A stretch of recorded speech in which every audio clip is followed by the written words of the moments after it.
Senadora Lasso. Gracias, presidenta. La bancada del Frente Amplio, tal como lo expresaba la senadora informante, no va a acompañar con su voto esta iniciativa, más allá del noble impulso que lo motiva y, por supuesto, que descartando cualquier interés personal o corporativo de quienes lo impulsan. Eso me parece que la senadora sintió que tenía que decirlo, pero absolutamente lo tenemos clarísimo. No sentimos que estemos violando ningún derecho humano y no vamos a calificar, por supuesto, la forma en que cada uno individual o colectivamente profesa la fe. Por supuesto, también lo dijimos en la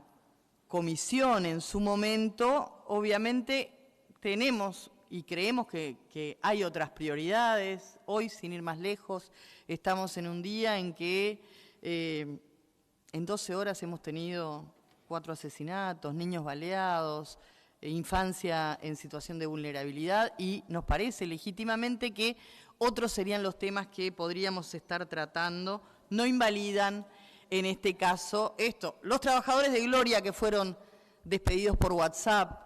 los trabajadores de la Fábrica Nacional de Cerveza, creo que dejan claro de qué lado puede estar o no el Frente Amplio con respecto a la patronal. Pero no es el tema que nos compete. Vamos a ir a 3 puntos, al decir de mi querido colega mencionado hoy también, el ex senador Daniel Olesker, que están basados fundamentalmente en el concepto y carácter laico del Estado, al cual no me iba a referir en su proceso de secularización, pero sí me voy a referir, basada en la bibliografía fundamentalmente del profesor Gerardo Caetano y de Jay Monat. El marco legal existente que garantiza el cumplimiento de lo establecido en el artículo 5 de la Constitución, en lo que puede concebirse en lo religioso como un concepto individual o colectivo, y dudas que nos quedaron y no haríamos bien en aprobar un proyecto en que sí, debo decir, tuvimos absolutamente la sinceridad de decir que nunca se nos había ocurrido y que estaba bueno trabajarlo. Por eso no voy a mencionar a todas las delegaciones que mencionó la senadora propinante y que, bueno, ilustraron cada uno desde su lugar y desde su concepción, pero que en lo que respecta a nosotros mantuvimos las dudas con respecto al concepto de minoría religiosa, a la vulneración de laicidad o no y sobre todo a la aplicabilidad. Por eso quiero hablar, sí, del proceso de secularización que vivió nuestro país, una secularización en la cual el Estado deja de ser confesional, se emancipa de cualquier tutela religiosa y se convierte así en un Estado laico. En un tercer sentido, además del concepto de secular como laico, también secularización se refiere a la pérdida de influencia de la religión en la cultura. Recordemos que hace un par de siglos atrás la cuestión religiosa involucraba prácticamente todos los temas de la sociedad, incluida la construcción del sentimiento de nacionalidad. O sea, había como una relación religión-patria que aparecía como algo natural. Las leyes del país en ese momento, de acuerdo con un marco constitucional, establecían como norma que todos los actos patrióticos, por ejemplo, debían tener un componente religioso. Por ejemplo, en 1859 el Senado proponía por la vía legal que en las fiestas civiles siempre debía realizarse un Te Deum con asistencia de las autoridades al templo. Las autoridades civiles de gobierno era de estilo que solicitaran a la Iglesia la realización de oficios religiosos para conmemorar algunas fiestas patrias. Estamos hablando de un momento histórico de nuestro país. Hay cartas que así lo dejan documentado, como en 1880, la respuesta de Monseñor Jacinto Vera al entonces ministro de Relaciones Exteriores y Culto, comprometiéndose a la realización de un Te Deum en homenaje al aniversario de la República, en lo que parecía ser una acción habitual. Ni hablar cuando observamos en la historia la mediación en varias ocasiones de representantes de la Iglesia, en este caso la católica, frente a conflictos armados. Recordemos Revolución de las Lanzas, Paz de Abril o lo que fuera la participación de Damaso Antonio Larrañaga en el periodo artiguista como adherente a su ideario. En fin, hay una serie de hechos y referencias históricas que hablan de la fuerte presencia de la cuestión religiosa en la cuestión política, previo al proceso de secularización. Había ideas fuerza que en aquel momento histórico se presentaban como de dependencia. Primero, la relación entre patriotismo y convicciones religiosas, muy ligado al segundo, la visión de la patria como madre, al punto que durante el comienzo de aquel proceso de secularización comenzaron a darse algunos roces entre autoridades políticas y religiosas que, entre otras cosas, consideraban falta grave la no concurrencia de las mismas, por ejemplo, a las fiestas de los santos patronos. Nuestro país dio un debate amplio, yo diría que muchas veces hasta radical, en ese proceso de secularización que navegó entre el fuerte concepto pregonado por la Iglesia en lo que refiere a esa fuerte noción religión-patriotismo y por consiguiente asociar todo aquello que se asociara a lo antirreligioso que pasara a ser prácticamente que apátrida. O sea, este país, como otros integrantes de este conglomerado de países producto de la conquista, viene de conceptos que reivindicaron a la religión como un componente clave del ser nacional y la consolidación de la idea de patria. Mariano Soler y el concepto de patria como suelo sagrado, Dámaso Antonio Larrañaga, como dijimos, su protagonismo en la consolidación del ideario artiguista. No estamos renegando de esas raíces, simplemente estamos hablando de un proceso que se cumplió y que tuvo como culminación el Estado laico. O sea, en ese periodo histórico, para bien de la nación, era imprescindible que Dios entrara en las leyes, en las costumbres públicas, en las institucionales, tal lo planteado por Soler, concepto afirmado además por los preceptos de los constituyentes de 1830. De ahí podemos mencionar algunas costumbres y hechos como la formación de muchos de los líderes políticos, incluido José Gervasio Artigas, la devoción a la Virgen de los 33, los sacerdotes independentistas, la declaración del artículo 5 de la Constitución Primera, o sea, una defensa del origen religioso de nuestro país. Muchas de nuestras denominadas fechas patrias iban acompañadas de una fuerte connotación religiosa en lo que respecta a su celebración, por mencionar algunas, el 25 de agosto, el 19 de abril, incluso el 1 de mayo como fecha de los santos patronos. Podríamos dar muchos ejemplos de esta etapa histórica del surgimiento de nuestro país hasta que, en el marco de un proceso de debate de ideas, comienza el proceso de secularización identificado a partir de una renovación eclesiástica en el propio Vaticano, conocido como el Vicariato Apostólico en 1859, hasta que se efectiviza la separación institucional Estado-Iglesia y la aprobación de la nueva Constitución de 1918. Por supuesto que el debate que precede a esta concreción fue fuerte y parece que lo estuviéramos reeditando. Reitero, enfrentó a los defensores del concepto religión-patriotismo con los por entonces denominados por estos jacobinos, tildados de antipatriota, por supuesto de falsos nacionalistas, con que se intentaba descalificar al vallismo ante lo que fue la postura ya desde su primer presidencia de don José Valle Ordóñez. En fin, al decir de Caetano y Jay Monat, en la secularización uruguaya este proceso secularizador conlleva una progresiva privatización de lo religioso, verificable entre 1860 y 1920 en el marco de una pugna entre la Iglesia y el Estado por la construcción y ocupación del espacio público. La primera modernización y fundamentalmente el punto máximo de dicha confrontación se alcanzó en las primeras décadas del siglo XX con el llamado primer vallismo. Fue un debate radical, reitero, en el marco de un proceso modernizador que abarcó todos los ámbitos de la sociedad, llámese los días feriados, el nombre de las calles, el nombre de algunos pueblos,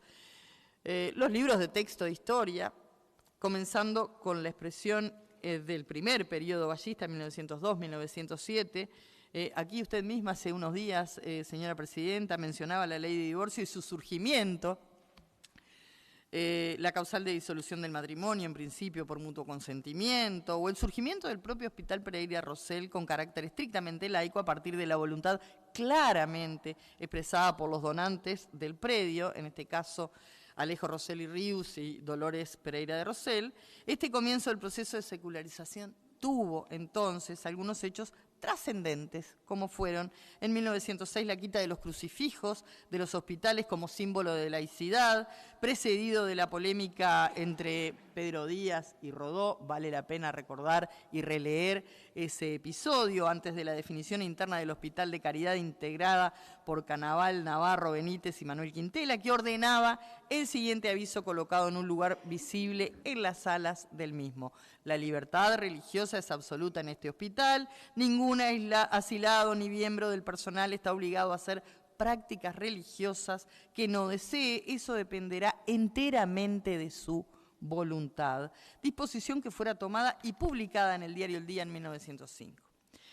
En 1910 el presidente Claudio Williman vetó la ley que suprimía honores militares a los símbolos religiosos, lo que significó un paso a la ofensiva por parte del Estado. En 1909 se suprime la enseñanza religiosa de las escuelas públicas, se crea la asistencia pública nacional absolutamente laica, y en la segunda presidente de Valle de Ordóñez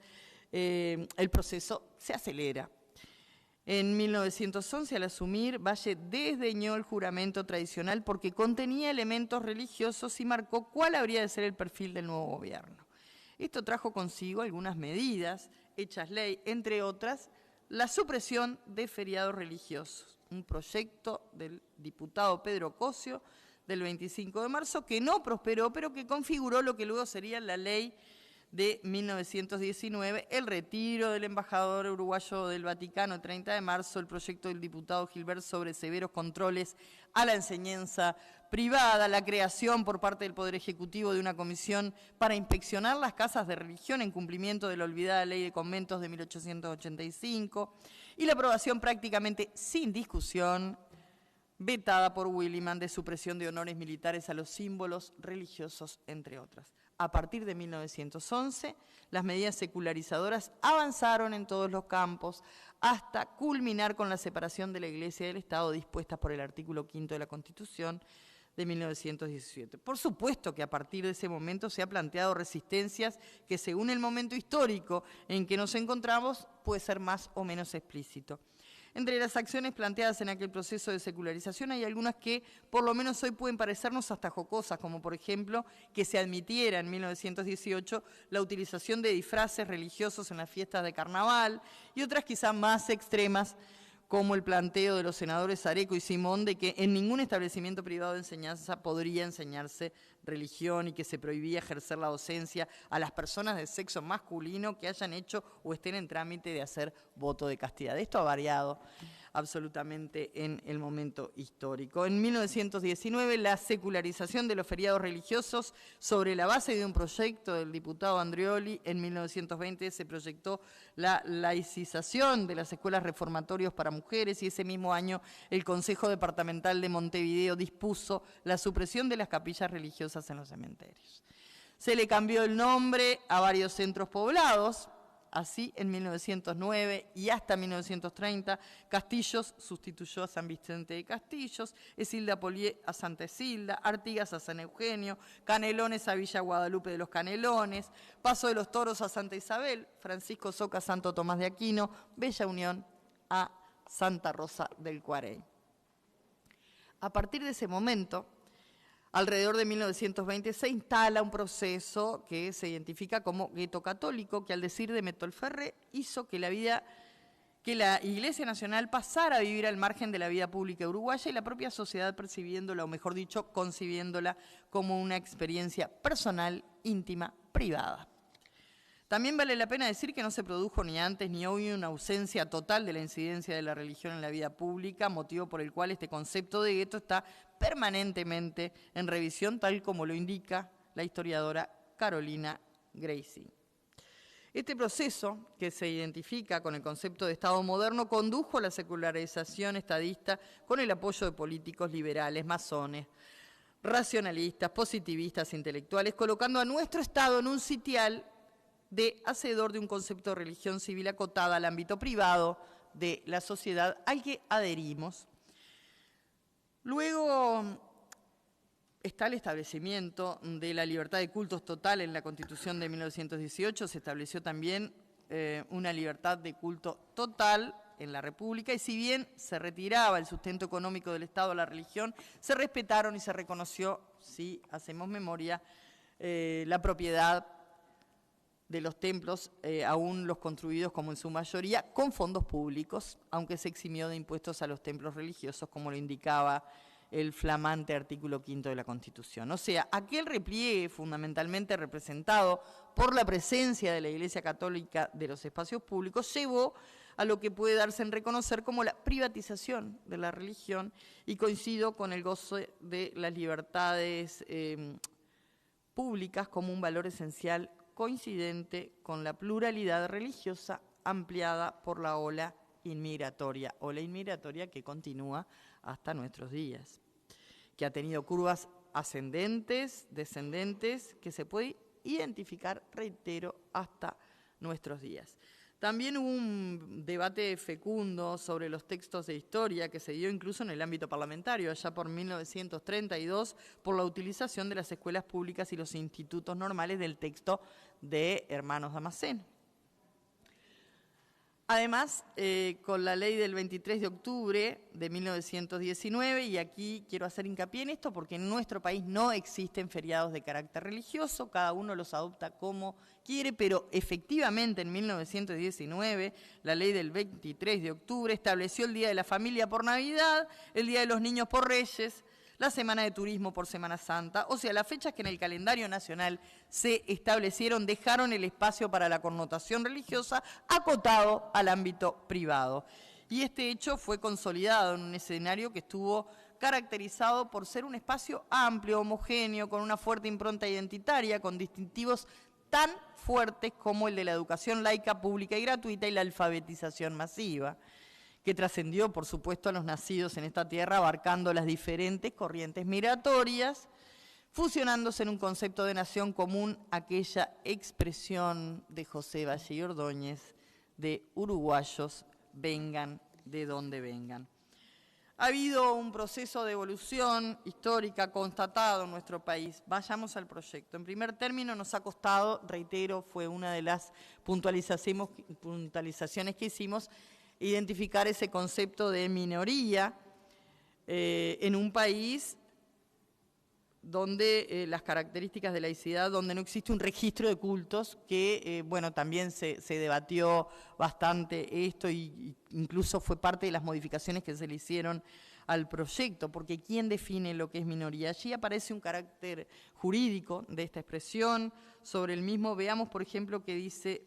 Luis Prieto Sánchez de la Universidad de Castilla-La Mancha. Sobre la relevancia jurídica del concepto de minoría religiosa, en buena lógica parece que el concepto de minoría religiosa habría de resultar jurídicamente inservible o irrelevante en el marco de un ordenamiento anticonfesional, o mejor dicho, aconfesional, perdón, debí decir aconfesional, pluralista y respetuoso con la libertad de conciencia, pues sí, de un lado se garantiza la libertad ideológica, religiosa y de culto, y de otro se proscribe cualquier género de discriminación por razón de las creencias o opiniones, diríase que profesar una fe mayoritaria, minoritaria o no profesar ninguna fe constituye un elemento de imposible relevancia normativa, o lo que es igual, no apto para justificar un tratamiento especial, específico, privilegiado o represor, de manera que las minorías religiosas que tanta importancia histórica han tenido en la formación del mundo moderno y en el surgimiento de una cultura de los derechos fundamentales conservarían hoy un interés meramente sociológico y acaso también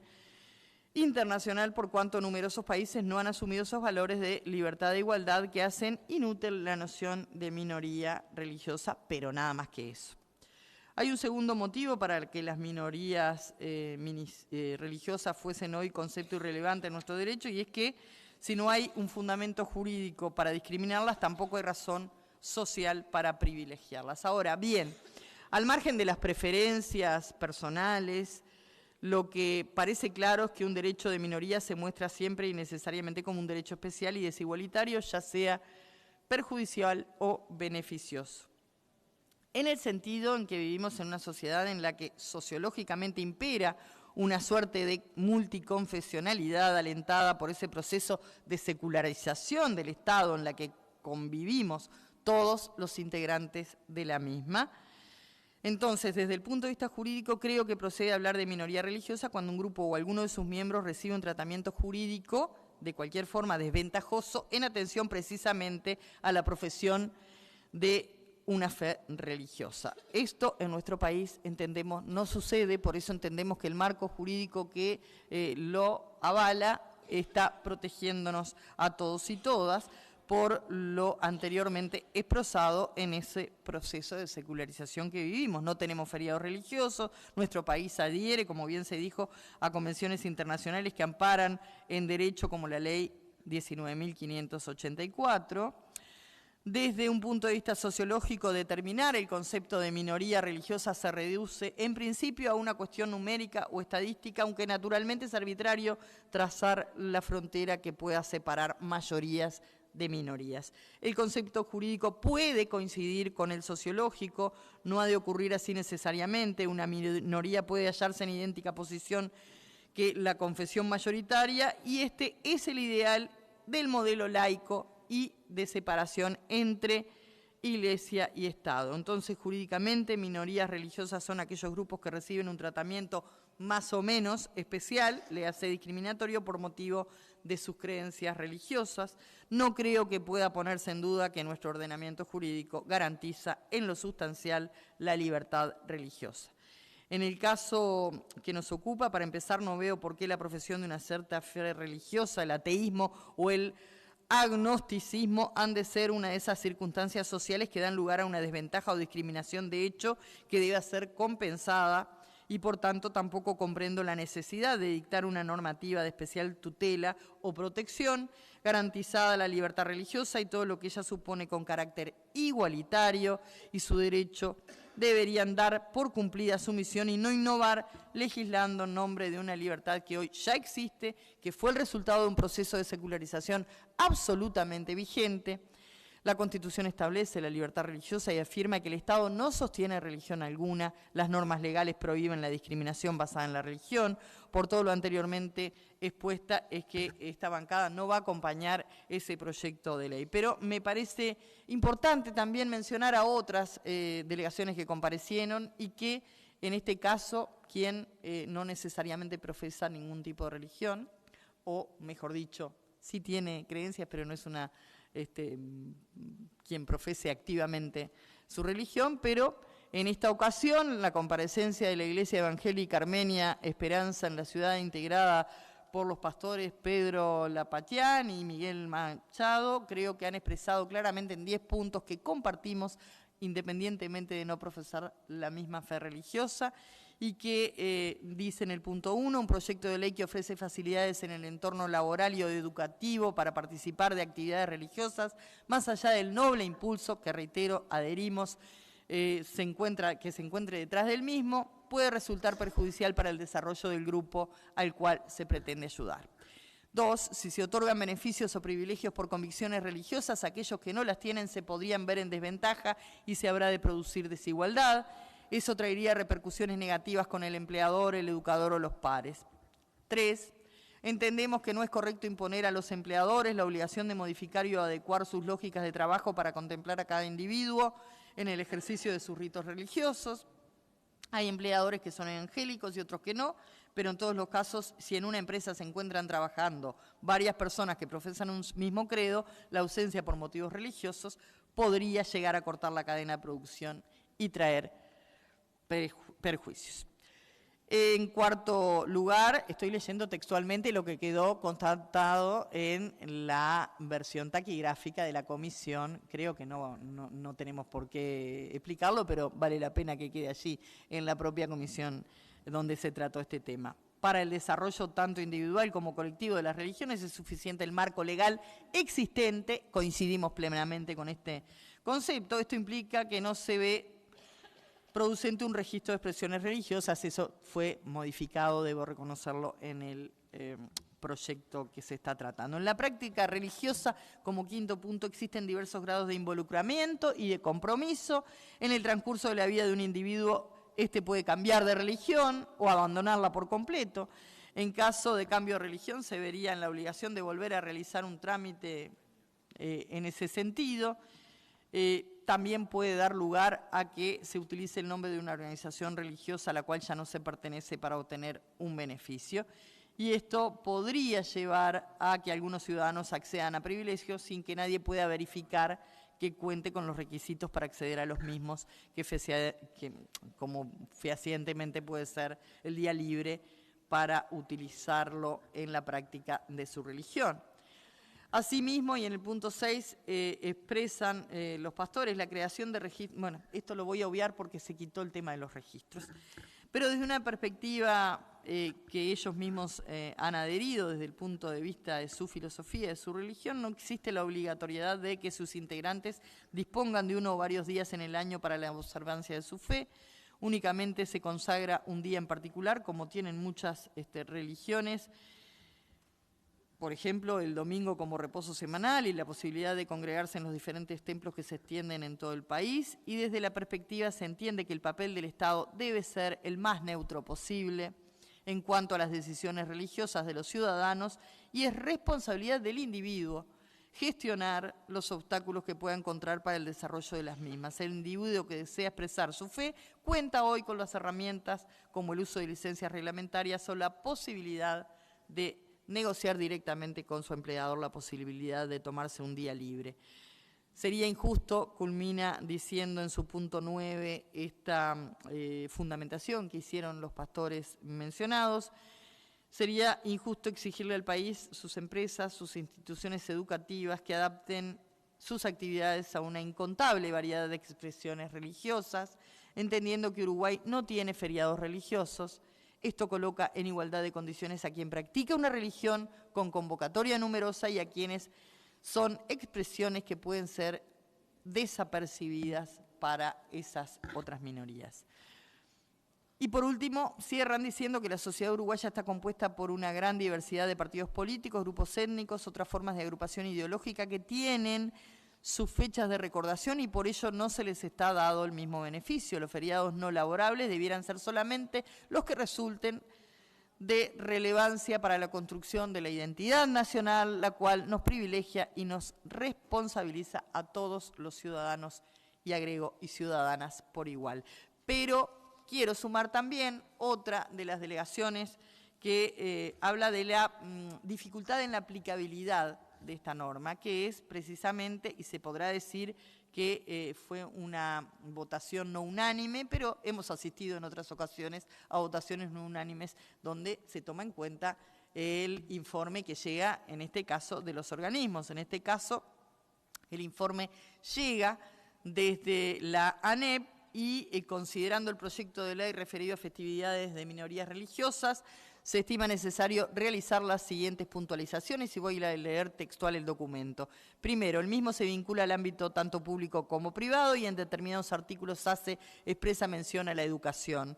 En mérito a ello, se habrá de considerar esa temática, ya que es la que compete a la órbita de la ANEP. En primer término, debe tenerse presente que de conformidad a lo preceptuado por el artículo 5 de la Constitución de la República, el Estado es laico y por tanto no tiene religión alguna. En concordancia con ello, la educación pública es laica. Sin analizar el alcance del término, sabido es que implica la independencia de cualquier organización o confesión religiosa. Dicho aspecto también es recogido por la Ley General de Educación, número 18.437, en su artículo 17. En consecuencia, se entiende que lo propuesto por el proyecto de ley se opone a las disposiciones normativas relacionadas. Además de lo relacionado, deben analizarse otros aspectos que considera en citado proyecto, a saber: A. Establece que se deberá respetar, proteger y hacer efectivo el derecho a las festividades u otros días de observancia religiosa, tanto en el ámbito público como privado. Eso quiere decir que regirá en las instituciones de educación pública como en aquellas habilitadas. Debe tenerse presente que en el caso de estas últimas existen instituciones que son de rango confesional, lo que implica que las mismas podrán hacer uso de los días de asueto extra que se les confiere para conmemorar sus festividades religiosas. En lo que respecta a aquellas que no son confesionales, las mismas deben adecuar su calendario al de la educación pública y la justificación de inasistencia de los funcionarios por motivos que sean, tratándose de un vínculo laboral, del ámbito privado quedará a decisión de las autoridades del mismo. En cuanto a los estudiantes, se analiza en otro literal. Por parte también se establece, por otra parte, que las autoridades de cada centro público, estatal o privado deberán adecuar el calendario de evaluación y examinación y los horarios lectivos cuando entren en conflicto con el derecho de referencia. Esto se aplicaría tanto...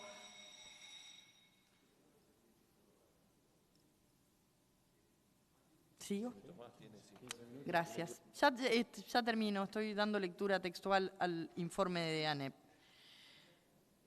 Acorde al principio de razonabilidad, la propuesta es imposible de aplicar, ya que pueden darse en un mismo centro una gran diversidad de confesiones y eso llevaría a una interminable adecuación de los intereses relacionados que provocaría una inoperancia del sistema violentando en forma palmaria el servicio educativo. Con relación a la aplicación al caso de lo preceptuado en los artículos 3, 4 y 5 del proyecto, se entiende que, en cuanto al artículo 3, además de la declaración jurada y el registro, vuelvo a decir eso, no lo voy a leer porque se quitó, pero sí se estima, y esto lo dice en el numeral 2 del informe, la difícil operatividad en el ámbito educativo, porque nos preguntamos cómo podría compensar su ausencia un maestro mediante el cumplimiento de tareas adicionales. En cuanto a los estudiantes, nada obsta que puedan justificar una insistencia o que, mediando la debida justificación, se pueda variar una instancia de evaluación, lo cual en los hechos hoy en día se realiza por distintas circunstancias, a modo de ejemplo, aquellos deportistas federados o muchas veces esa negociación que se establece entre educando y educador. Sin embargo, no es beneficioso para el estudiante la inexistencia continua o intermitente, sea por el motivo que sea, en tanto la misma pueda afectar su trayectoria educativa, lo que en definitiva vulneraría su derecho a la educación. Conclusión. Sin duda debe primar el respeto a todos los cultos religiosos, tal como lo consagra nuestra Carta Magna. No obstante, el citado proyecto de ley no puede ser de aplicación en el ámbito educativo público, en tanto importaría vulnerar el principio de laicidad que la rige. En cuanto a las instituciones educativas privadas, se ha dejado de manifiesto la situación, conforme se trate de instituciones confesionales o no, existiendo aspectos que las mismas deben regular por las normas del derecho laboral que las rige. Finalmente, el sujeto de la educación es el estudiante. Debe primar el derecho a la educación como derecho humano fundamental, procurando un aprendizaje de calidad. La concurrencia en forma asidua y continuada a clases es fundamental para el ejercicio de ese derecho, sin perjuicio de las eventuales inasistencias, conforme se relacionara en el numeral anterior. Quiero, por supuesto, decir nuevamente que esto no es una opinión de la senadora informante en minoría, sino que es el producto del informe vinculado al proyecto que nos hizo llegar la ANEP. Por todo lo anteriormente expresado, reitero, más allá del la noble motivación que ha tenido este proyecto y más allá de que nos gustaría estar tratando proyectos que estuvieran más vinculados a algunas de las varias vulneraciones que en este momento manifestamos al comienzo de esta fundamentación, es que el Frente Amplio no va a acompañar este proyecto. Agradezco, señora presidenta.